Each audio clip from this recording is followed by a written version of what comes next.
So the rules for secure and sport for EMT are much simpler than RMC, right? You don't have all the tables and the 20-foot riser rule. They're much, much simpler.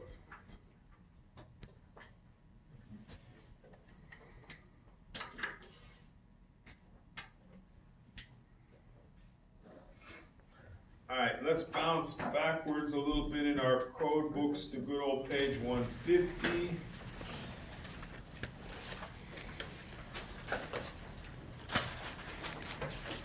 Definitely going to ask you a couple of questions that will involve this page. Should look real familiar. And hopefully at the tops of the 60 and the 75 columns, you've written in the basic rule, right? Less than or equal to 100 amps, be in the 60 column, over 100 amps, jump to the 75. Cool. So if I need a 200 amp circuit, what size THHN wire am I likely to be looking at? 3 on. 3 on. Alright, everybody good?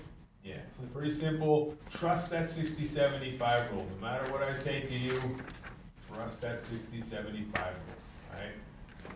That is the basis of it. Remember where the rule comes from. It doesn't come from 310. It's not about the wires, it's about the temperature of the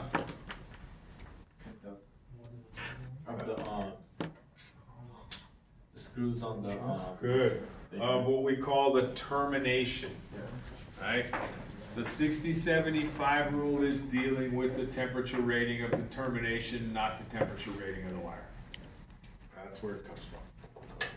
Cool. So if we were looking for a 60 amp wire, what will we have to use? 4. We have to go with 4s. Now, the other night, I think we did this, I know we did it, in Article 240.4, so you'll have to go the other way a little bit more. Save your spot in this in the book there, though. 94, pages 94 and 95. What do you got? Any highlight in there? Yeah. The two top corners, right? Yeah, 94, 95. So on 94, at the top left-hand column, it says that up to 800 amps, we can put the next bigger breaker on a wire if the wire ampacity doesn't match a breaker size. And on the top of page 95 on the right, you get the standard sizes, the standard sizes. So notice how there's no 55 amp breaker, right? It jumps from 50 to 60. Everybody good? Notice how there's no 95 amp breaker. It jumps from 90 to 100. Everybody good? Cool. Jump back to page 150. Marked. Take a look. I even folded the corner why doesn't it show no 60 on it? If it's in common. Because page 150 is about wires, not about breakers. Sorry. No, you're good. That's the question to ask. That's the question to ask. A number 6 wire is good for 55 amps. How come it's not good for 60 GP? I don't know. That's what they engineered it for. For 55 amps. However, as long as the load's not more than 55 amps, and you put a 60 amp breaker on it, you can, because they don't make a 55. Notice number 2 wire, good for 95 amps. How come they didn't just make it good for 100? Hey, I didn't make the code. I would have made it good for 100. What's the extra 5 amps gonna do? We're all friends, right? Just all right, so can you put a 100 amp breaker on a number 2 wire? Yeah. Yes. It doesn't exceed. As long as the amps on the wire don't exceed 95 amps, right? So if you say, can you put a 100 amp load on a number 2 wire? No, it's rated for 95. Can you put an 85 amp load on a number 2 wire? You bet. And can you put a 100 amp breaker on a number 2 wire? You bet. GP won't it let 100 amps flow? It will, but remember the load's rated 85 amps. So the only time 100 amps is gonna flow is if something's gone wrong. And if we get much over 100 amps, the breaker's gonna trip anyways. So it's that weird spot where the 2 pieces of code, they should adjust page 150 to make it match with 240. They really should.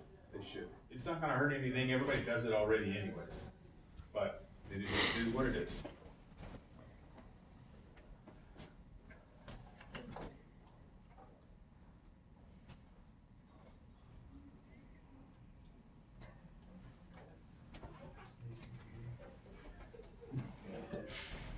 All right, next place we are headed is Article 404. Just want to be sure you got it dog-eared or a little highlighting going on in 404 here and there for the basics. I don't ask you a ton about it. 404 is it? Article 404, it's on page 254. All about switches. Switches. No right. They call them switches? Yeah, switchy. I didn't know that.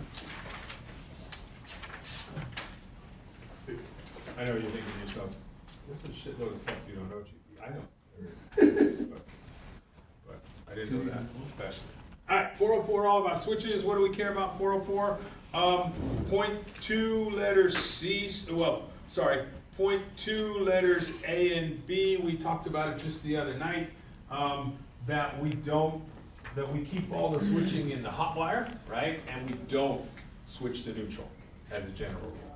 We don't open the neutral.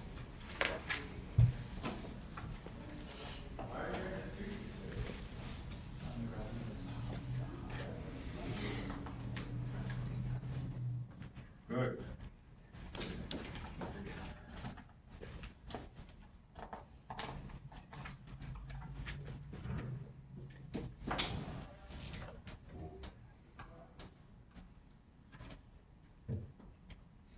Question 1, will it work? It will work. It'll work. It'll work. It'll work. The light will go on and off, right? But the code, of course, does not allow us to do this. Why? Because? Control the hot, right? Why? Because of the thing inside of the. No. Has to be more than one wire on The the. whole thing on the inside piece didn't work for me, sorry. Yeah. Someone get mixed up. with What's wire. there? It's gonna get overheated. It needs to turn right. No? Saving energy? Has to be more than one wire on the pigtail? No. 255 Or or It is- 254. So what's the basic purpose of the code? Safety. I'm like, holy crap, we're gonna sit here till 10 o'clock till you rat bastards figure out this. Alright. Safety, that's the whole purpose of the code. Now think about, what about this is unsafe? It's always getting tired. Is the light on or off right now? Off. Off. The switch is open, remember? And what happens if I go to change that light bulb? Get your shot. I could, because the hot wire is still there, huh? So it's on top. So it's less safe, right? If we run the white wire straight there and put our switch in the hot wire, when we go to change a light bulb or anything like that, right, there's no power up here to shock us, right? So it's purely a safety routine. Will it work? It will. How come we can't do it? Safety. It's a less safe installation. The code doesn't recognize this. The code doesn't recognize this. At least it doesn't recognize it out loud. One of the reasons to have a grounded conductor is it means that at least one wire in your system is safer. So when you go to do things like change light bulbs and stuff, it's a little safer. Now, I'm sure everybody in this room at one point in their lives has gone to change a light bulb, and sometimes on purpose, but at least one time in your life, unknowingly unscrewed the old light bulb, put the new one in, oh, it lit up, I forgot the switch was on, or I didn't know, right? Yeah. Which is why, remember way back in the beginning, Article 200, they said that the white wire has to go to the screw shell, so that it's safer, right? That's the place your finger is most likely to touch. So, here in 404, they basically say we are switching the hot wires, not the neutrals, right? All right, in part C, this is the piece with all of this big long paragraph. The bottom line here is simple. Make sure the white wire is in the switch box. Anybody remember why? Oh, We're just in case. 10 o'clock again, man. No, it's just in case you add one of those new, things that require the, Exactly, a motion sensor, a watt stopper, something that requires the neutral, right? Energy saving, yeah. Alright, Yeah, it requires. and down below there, the most important of those reasons why you don't need the white wire in the box would be reason number 1. When your wiring method comes into the box through a conduit, a raceway, right? Because if this is how the wires are getting to the light switch box, you could always put a white wire in there if you needed. But if your wires are getting into the box like this, you must put the white wire here, because when that drywall's in there, it's gonna be a disaster to try to get any more wire in there. So as a general rule these days, we need the white wire in the box. The big exception when you have a pipe going to the box. Alright,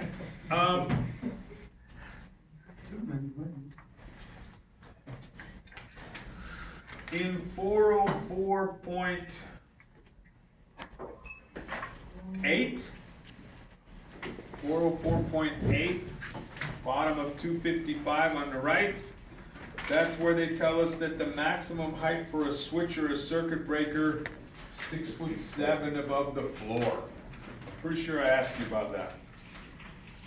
6'7" above the floor.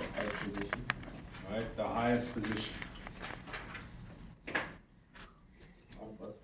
Yeah. If you flip over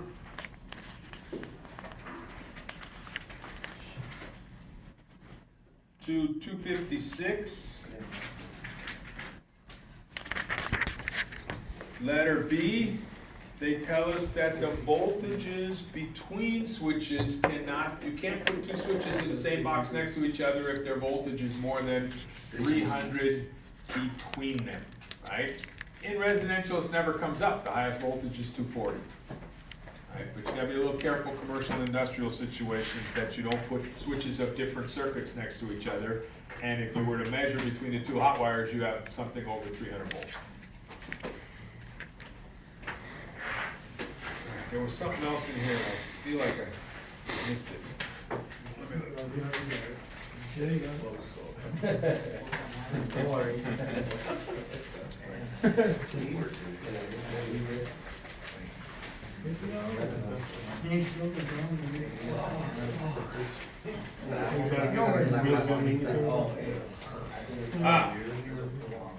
Okay, two things. Back to 254.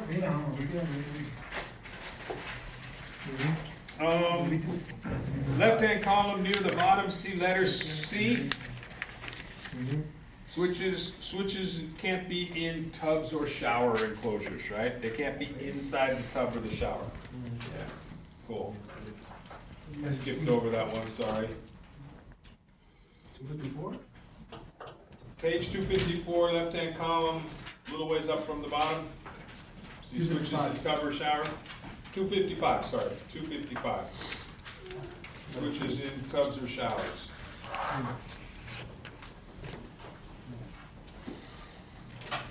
Alright, a piece that I just realized, you're in luck. Whenever I do this, I always give you the exact answer. I know, huh? Well, when I do the review, I hit the high points, right? Not that I'm not giving you what's on the test and the right answers, but I'm not specifically asking you the test question, right? But I didn't cover this in lecture. I didn't cover it in lecture, so you're in luck. I give you exactly what's going on in the review. Make sense? That way you can't say you didn't cover it. I just told you the answer last night. For what number? So take a look on page 256, right-hand column, letter B. See where it says box mounted? Kind of in the middle of that right-hand column of page 256? All right. Where? Everybody there? Yeah? Oh.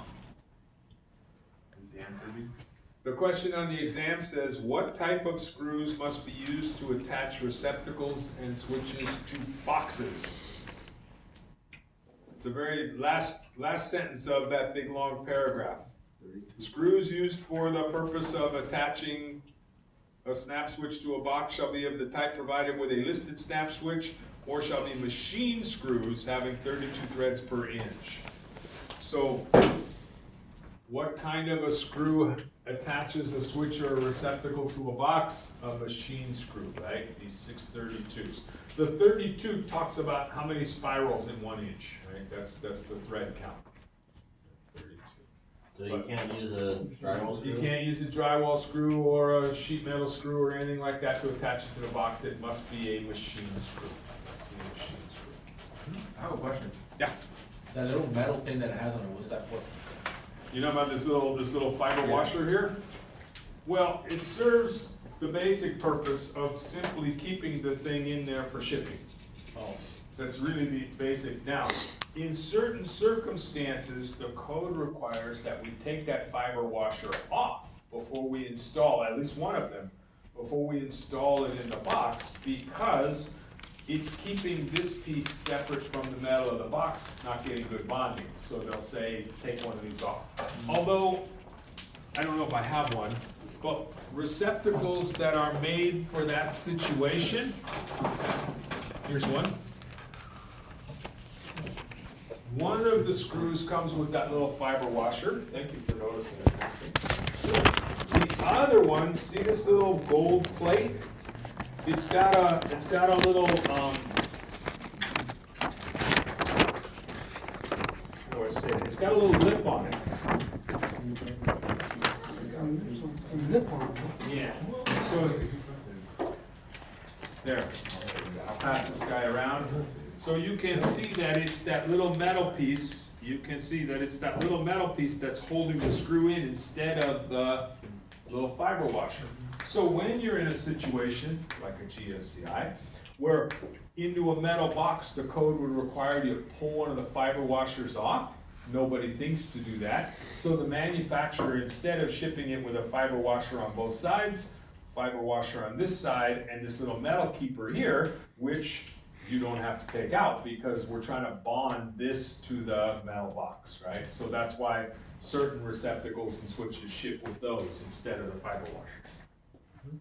Now, into those plastic boxes and stuff, you don't care, right? There's nothing to bond to. Cool. All right, so now you know when you hit that question on the exam that says what kind of screw do you have to use to put a switch or receptacle into a box, it has to be a machine screw, right? Machine screw. Sweet. All right, let's jump over to 406. There's a fair amount in 406 for us.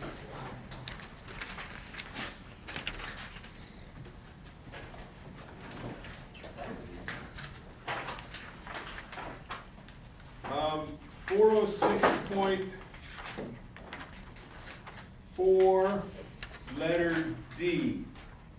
So bottom of 258, right-hand corner, right? Talks about replacing receptacles.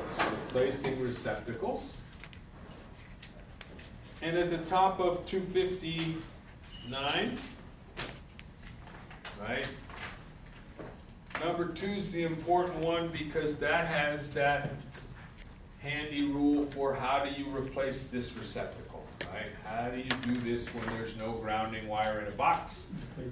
What do? You use a, or a GFCI, right? GFCI, which you mark no equipment ground, et cetera, right? And you mark the ones that go on from that, right? You mark any that go after it too. But once you put that GSCI in, and those of you who are starting to look at Project 5, we were talking about line and load, right? Line and load tonight.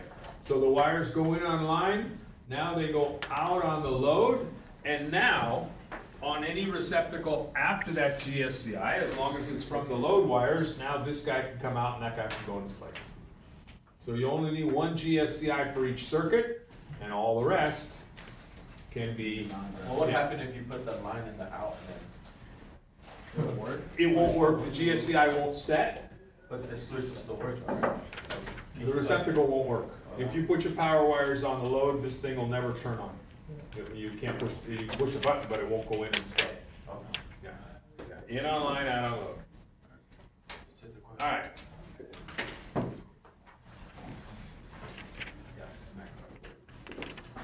Alright, so down below number 2, letter 3, which is totally different than number 3.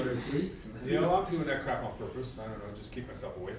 Alright, number 3, GSCIs, it simply says that when you replace any receptacle, if the receptacle is supposed to be GSCI, you have to replace it with a GSCI. In other words, in old houses, there's lots of receptacles that aren't GSCI where they should be. When you do a replacement, you gotta make the GSCI. Number 4, Arc fault?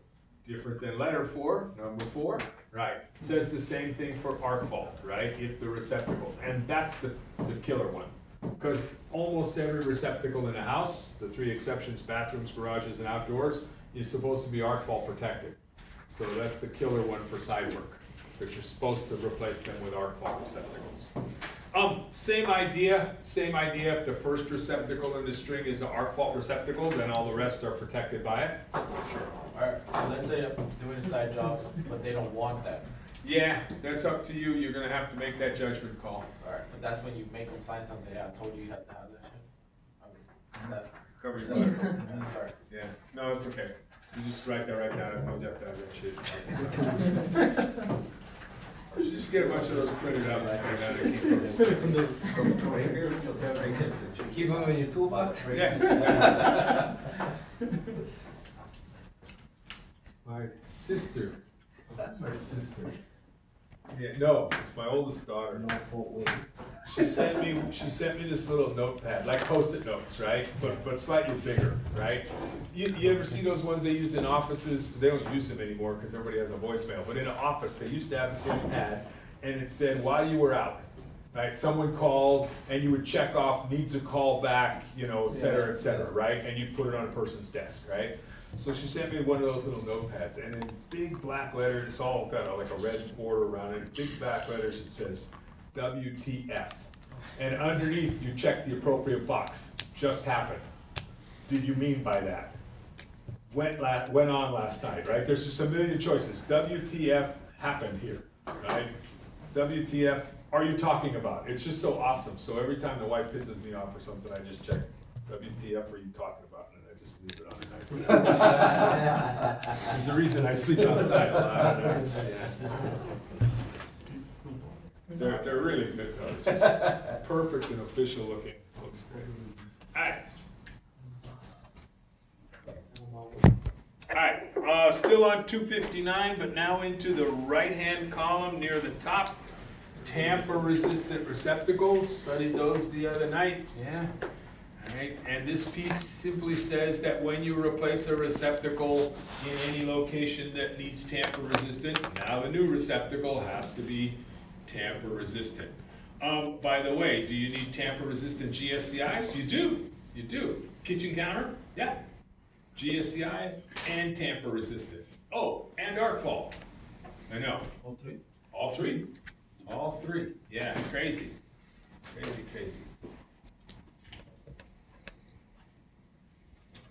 All right, if we flip over to 260, right-hand column, 406.8, about halfway down that right-hand column.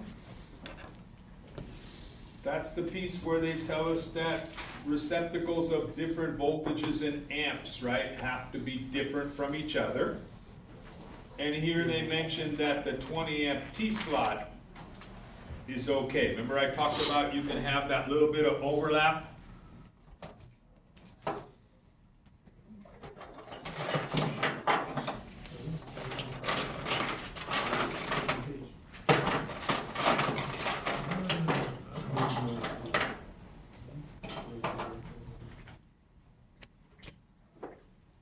Did I pass around that one GSCI just now? Yeah. Yeah. Where is it? Move it up. Yeah. Is it the 20 amp? Yeah. No, it's not a 20 amp. I don't know what I did with it, maybe I put it away. Remember I had the one with the little cross piece, right? Here they say, you can have the combo 15 or 20 amp, that's okay. But everything else, from 20 to 30, 30 to 40, 40 to 50, the configuration has to look different, right? So you can't put the wrong plug in the wrong receptacle. I don't know what I did with that 20 amp. See a whole bunch of them up here, none of them are the 20 amp ones. Let's cover it. Alright. On 261, right-hand column, 406.12 down near the bottom.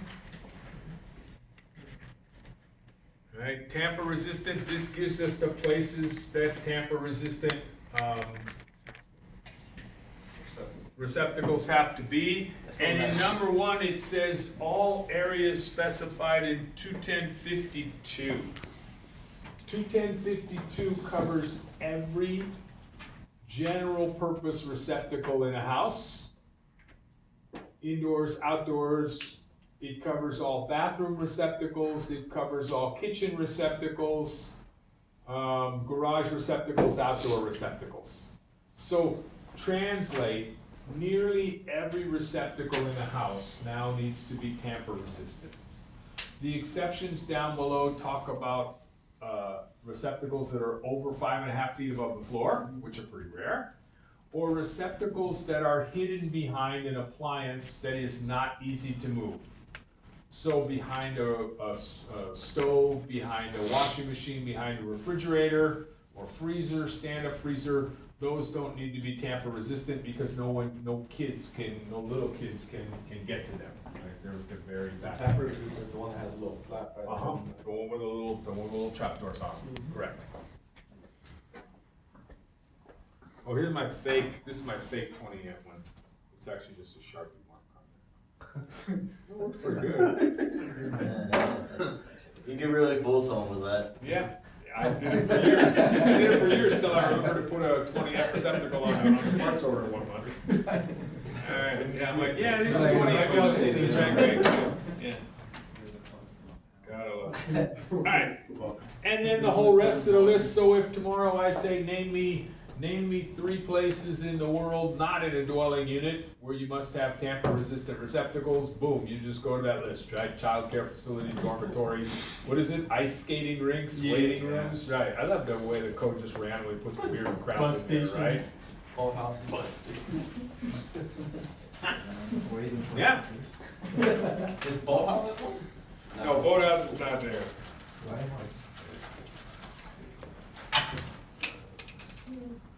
Alright, now we're gonna head way back to the back of the book, page 712. Would a greenhouse need like the damp one or like Probably wet Yes. location, I would guess. When in doubt, you just go to the higher rating, right, the wet location. Alright, where we at? 712. Good old Annex C. Everybody find it okay? Yeah. Alright, tomorrow night I'm gonna ask you a few questions like how many wires can fit in this pipe, or if you have these wires, what size of that pipe do you need? I highly recommend that you do 2 things, that you start your search not flipping through Annex C, but right here on page 712. Much easier to just go down that list and find the right conduit. Yeah? And then, the second thing I'll ask you to do is be extra careful to stay away from the A tables, right? The A tables. The code didn't do us any favors here. Look at the top of table C.1, which is on page 713, and notice that it says number of wires in EMT. And now flip over and look at page 714. And look at the top of the table and it says C.1 continued. Would have been nice if they'd have put EMT there too, right? Because sometimes you go to flip and you're like, I don't see what that table's for, right? Yeah, it would have been nice for them to repeat the EMT there, that would have been helpful, right? So that's why I say, go carefully here, start on 712, then when it says, oh, I'm looking for page, for table C.8, go to the first page of C.8, that way you make sure you're in the right table, and then work your way through looking for the THHN or the THWN or whatever it is I give you. So this one right here still continued from this one? Yeah. Does it say C.1? Yeah. Yeah, C.1 continues, right? Yeah, exactly. They really just should have done that though, right? I mean, it's crazy. What was a little bit of ink that it cost them, right? Yeah. All right, so let's You do, can copy what I just did though. let's do. It's the first mic you did today. Oh, that's a great idea. Congratulations. Hey, you guys can't Oh, copy really? my That's good, idea. that's good, that's good. Man, what the Yeah, fuck? all right, You good. gotta pay me for that shit. You're looking like Mr. T now, charging for everything. Even for your s'mores? Wrong. How do you know he snores? Alright. Good one, good one. You are minimum wage? Huh? Alright, so you're gonna do this two different ways. You're gonna do this two different ways. So, let's see.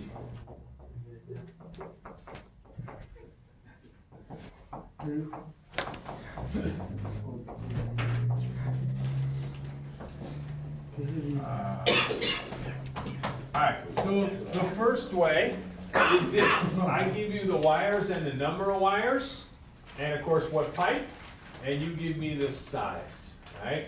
So if we're trying to put 4 4/0 and a number 4 ground in RMC, you gotta give me the minimum pipe size that we can use, right?